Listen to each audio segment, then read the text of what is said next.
අපි ඒක විදර්ශනාවෙන් දකිනවා මේකේ ඇලෙන්න දෙයක් නැහැ මගේ නෙවෙයි.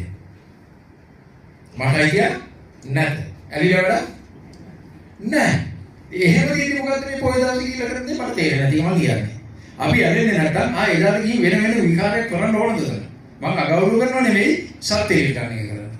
කෙනෙක් යහපතේ කවදා වුණත් දෙනවා මගේ කරනවා. අනිවාර්යයෙන් කරනවා. හැබැයි ඒක පොහේ කියලා මාසේ දවස් 30ක් තිබ්බොත් එක දවසකට සීමා වෙලා හරියනවද? දවස් 29ක්ම අපි සීල් පවර්ලා ඇවිල්ලා මොකද්ද සීල් පවර්නවා කියන්නේ? මේ වෙලාවේ නම් ස්වාමීනි මම අර හිතේ වගේ දුස්සීල බවටපත් කරපන්. ඒකනේ නේ? ඉතින් හොඳයිද? මම ආයෙ ලබන මාසේ ආපු ආයෙ මම සීල් දෙක පාඩු ස්වාමීනි පත් කරා. මොකද සමාජය පුතා කියවගේ සමාජියා මහඳුරනේ මේ සීල් මෙව රකින්න බෑ. හොඳ?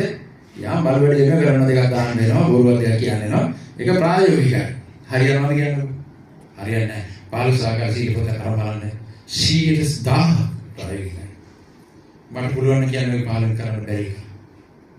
සිත කාය වචන තුනම ඉන්ක්ලූඩ් ඒ කරන්නේ මේ සිත ප්‍රධානව තියෙනවා. බුදුන් වහන්සේගේ දේශනේ සිත ප්‍රධානයි කියලා කියපු දෙකක් තියෙනවා. කොහෙන්ද? පළවෙනි එක කවුරුද දන්න? ධම්මපදයේ තියෙනවා මනෝපුපංගම අදම මනෝසෙට්ටා මනෝමය. එහෙනම් සිත ප්‍රධානයි.